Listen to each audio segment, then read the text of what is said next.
आदमी ने अचानक एक कदम खाली जगह पर रख दिया। यह उसका रेगिस्तान में 5वां दिन था। उसके पास जो पानी था वो बहुत पहले ही खत्म हो चुका था। भूख और प्यास से बेहाल वो अचानक जमीन पर एक पौधा देखता है। वो तुरंत घास का रस निकालने वाला औजार लेकर उसे जड़ से उखाड़ लेता है, लेकिन पता चलता है कि उसमें बिल्कुल भी पानी नहीं है। फिर वो पास में उगे एक और रसीले पौधे को उखाड़ता है, लेकिन उसमें भी पानी का नामो निशान नहीं होता। ड्वाइट निराशा में डूब ही रहा था कि अचानक सामने एक रेगिस्तानी कछुआ दिखाई दिया। उसे देखकर वह खुशी से झूम उठा। उसने कछुए को कसकर अपनी बाहों में भर लिया। यह उसके लिए जिंदगी की आखिरी उम्मीद थी। लेकिन कछुए के आ जाने से भी पानी की समस्या हल नहीं हुई। इसलिए उसने एक सरकंडे की डंडी जमीन में गाड़ दी और उसके अंदर से पागलों की तरह मीठा पानी चूसने लगा। जब वो मजे से पानी पी रहा था तो अचानक उसे लगा कि सामने कुछ है। एक जंगली गधा उसे घूर रहा था। ड्वाइट खुशी से उछल पड़ा। वो अपने थके हुए शरीर को घसीटते हुए गधे के पास पहुंचा। कई दिनों बाद किसी जीव को देखकर वो गधे से बातें करने लगा और उसे कसकर गले लगा लिया। लंबे समय तक छोड़ा ही नहीं। फिर वह गधे की पीठ पर लेट गया और गधा उसे लेकर रेगिस्तान में चलता रहा। पता नहीं कितना समय बीता कि वह गधे की पीठ से नीचे गिर पड़ा। उस समय ड्वाइट की हालत बिगड़ चुकी थी। थकान और कमजोरी से वो रेत पर औंधा गिर गया और मौत का इंतजार कर वो लगातार रेगिस्तान में मौत का इंतजार कर रहा था। लेकिन गधे ने आश्चर्यजनक रूप से उसे घसीटते हुए समुद्र किनारे तक पहुंचा दिया। वो लड़खड़ाते हुए समुद्र की ओर बढ़ा और लगातार समुद्र के पानी से अपने सूखे हुए शरीर को तर करता रहा। इसी बीच एक गाड़ी अचानक वहां आ पहुंची। उसे लगा कि अब वो बच जाएगा,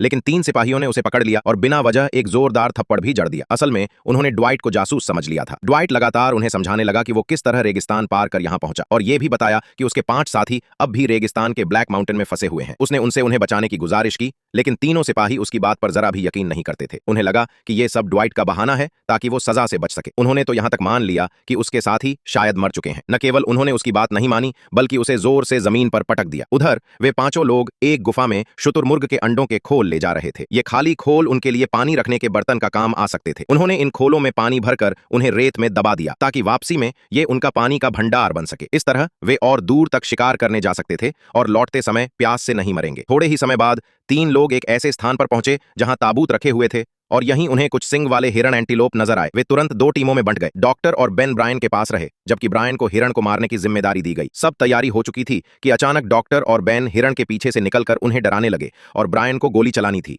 लेकिन तभी बंदूक की गोली अटक गई। शिकार उनके हाथ से निकलता देख बेन बिना रुके दौड़ पड़ा और अपने हाथों से हिरण के दोनों पिछले पैर कसकर पकड़ लिए। डॉक्टर का हाथ तेज नुकीले सींग से कट गया, लेकिन भोजन के प्रति उनकी अत्यधिक चाह और सबसे आदिम तरीकों के इस्तेमाल से तीनों ने अविश्वसनीय ताकत दिखा दी। जोरदार संघर्ष के बाद आखिरकार उन्होंने उस सिंग वाले हिरण को पूरी तरह काबू में। दूसरे दिन ब्रायन को मजबूरन डॉक्टर के साथ फिर से शिकार पर निकलना पड़ा, लेकिन रास्ते में आराम करते समय ब्रायन ने अचानक बंदूक डॉक्टर की ओर तान दी। कम संसाधनों की वजह से बाकी लोगों को बचाने के लिए जरूरी था कि कोई एक यहां से चला जाए, इसलिए उसने तय किया कि डॉक्टर को यहां से निकलकर मदद लाने जाना होगा, वरना वह यहीं उसका अंत कर